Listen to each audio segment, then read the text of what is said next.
Welcome to week 3 of the 2025 Ditch the Grocery Store Challenge. If you're new here, hi, I'm Stacy. I am a homesteading, homeschooling mom of 8, going on 9, and also a blogger over at the FromScratchFarmhouse.com, where I share our family's journey to ditching the grocery store and becoming more self-sufficient.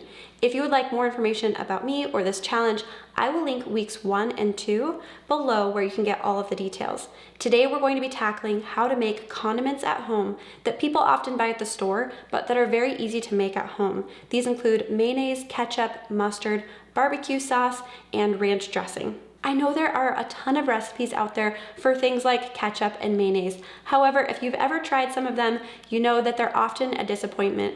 I personally have tried many of those recipes on the internet only to find out that they taste nothing like their store-bought counterpart, which is what we are used to. I would make homemade ketchup and even can it and then try to feed it to my family, and they were very disappointed. And I was very disappointed because I spent the time trying to make something that they didn't end up liking. I think you're going to love this video because these recipes are all tested and kid approved. They're recipes we actually use in our home, and I think they taste a lot like store-bought, but even better. I recommend that you watch this video to see how the recipes are made and what they should look like, and then you can access all of the recipes and resources for the video down below in the description, as well as all the recipes and resources for the entire challenge. First up is ketchup. Ketchup is one of my favorite condiments, and so I was very excited when I canned my first batch of homemade ketchup so that our family would never have to buy it at the store again. The good news is that I definitely canned a few years worth. The bad news is that my family would pretty much beg for store-bought during those years of using up all of my canned ketchup because the canned stuff was not great. I gave up making my own for a little while, and then when I decided to try again, I thought maybe the canning process was part of the problem. Sometimes canning things can intensify flavors or change flavors. I also didn't want to risk canning something that we didn't like. So I played with creating a recipe that used just plain tomato products that I can every year, like tomato sauce and tomato paste, and then add in other ingredients for each new batch as we need it. This was the ticket. This recipe tastes just like store-bought without any questionable ingredients. To make it, simply add to a small saucepan 6 ounces of tomato paste, 16 ounces tomato sauce, 1/4 cup of water, 2 tablespoons brown sugar, 2 tablespoons granulated sugar, 3 tablespoons apple cider vinegar, 1 teaspoon salt, 1/4 teaspoon of ground black pepper, a 1/2 teaspoon garlic powder, 1/2 teaspoon onion powder, and a 1/4 teaspoon ground cinnamon.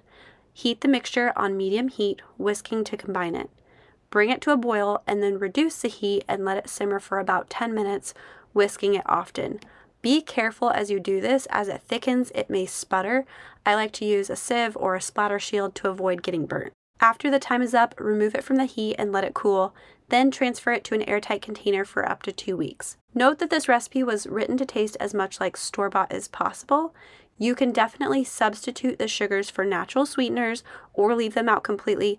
However, please be aware that it will change the flavor considerably. Okay, next up is mustard, and I will be honest, I spent a good chunk of my life hating mustard, but I will say that not only is the condiment growing on me, I think some recipes absolutely benefit from it. Mustard is cheap at the store, but have you looked at the recipes?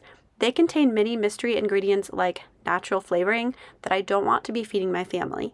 This recipe is quick and easy, although you will need to make it a few days before you plan to use it. To make it, place all the ingredients in a blender cup or a small blender or food processor. The blender cup works the best.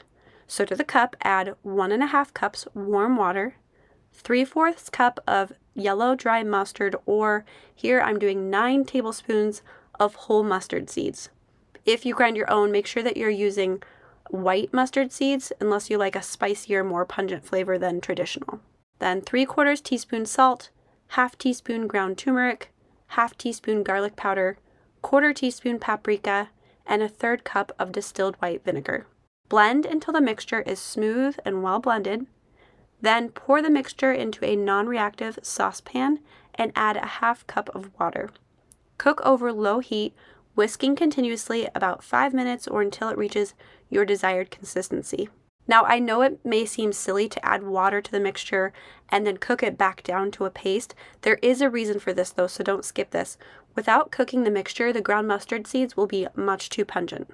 Then let the mixture cool at room temperature and transfer it to an airtight container and store in the fridge for up to 3 months. I recommend you don't try your homemade mustard for 48 to 96 hours because the flavors need time to mellow a bit, but it will be perfect after that. Next step is mayonnaise. I'm going to provide you with 2 different recipe variations in the printable, but I'm going to show you the regular recipe, which unfortunately is only good in the fridge for a max of 5 to 7 days, but I'll explain how to extend this with the recipe variation for up to 2 months. So to a wide mouth jar, add all of the ingredients. So 1 large egg, which I usually whisk up a little bit, 1 teaspoon yellow mustard, 1 tablespoon of white distilled vinegar, or you can use white wine vinegar for a more mild taste, 1/4 teaspoon of salt, 1 teaspoon lemon juice, 1/8 teaspoon paprika, 1/4 teaspoon garlic powder, 1/4 teaspoon onion powder, a 1/2 teaspoon of sugar or honey, and finally 1 cup of avocado oil. Then let the mixture settle so that all of the oil rises to the top. This step is very important.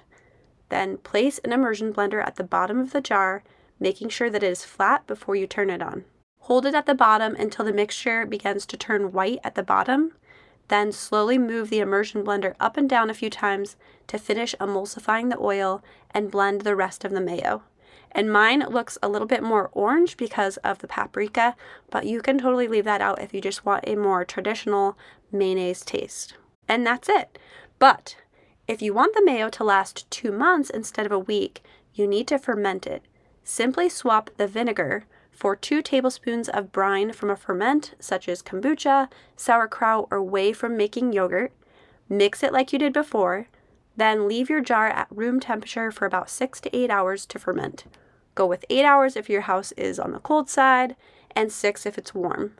Then pop it in the fridge and it's good to go. Barbecue sauce is another recipe that I've tried canning in the past, and our family just didn't love it. So I tried many different barbecue sauce recipes over the years, and after some tweaking, this is the one we ended up landing on. It is simple to make and tastes way better than store-bought. I like too that I can make however much I need at a time. With store-bought, there was always some going bad since we don't eat barbecue sauce very frequently, and it's just more of an ingredient for certain dishes. This will easily last in the fridge for a few weeks, but usually I'm just making up however much I need at that time. To make it, simply add all of the ingredients to a non-reactive pot. So 2 cups of ketchup, a 1/2 cup butter, a cup of brown or maple sugar, a 1/2 cup molasses, a 1/4 cup of apple cider vinegar, a 1/4 cup of water, 1 tablespoon of liquid smoke, 1 tablespoon of paprika, 1 teaspoon black pepper, 1 tablespoon cumin, 2 teaspoons garlic salt, and 1 teaspoon of onion powder. Mix all the ingredients together over low heat until it comes to a simmer. Whisk continuously while it's heating. Then let it simmer for about 5 minutes, continuing to whisk, and then remove it from the heat and let it cool before transferring it to an airtight jar and refrigerate it. It will keep up to 1 month in the fridge. Then, if you want to make a honey barbecue sauce, simply add 1 cup of honey after cooling the mixture slightly. Whisk until the honey is liquefied and well combined. Okay, the last one I'm doing here is one of the most popular, and it is ranch. And this can either be a ranch dip or a ranch dressing. And it's one of those things that is so easy to make, but we continued to buy for many years simply because we didn't have a tried and true recipe, and looking up how to make it each time was time consuming. This recipe just has the right ratio of seasonings, it's easy to make, and can be easily adjusted to either make it into a thicker ranch dip or a thinner dressing. All you need to do is add the ingredients to a small bowl, whisk it up, and it's ready to go.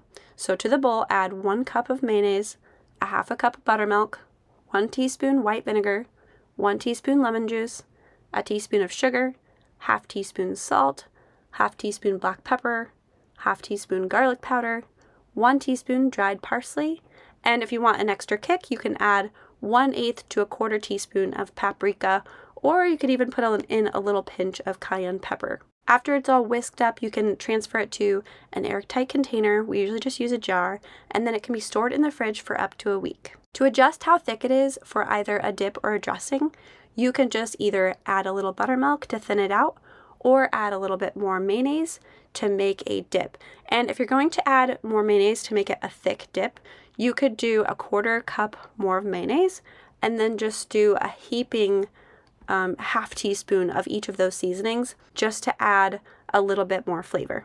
Thanks for watching, friends, and I'll see you here on Friday.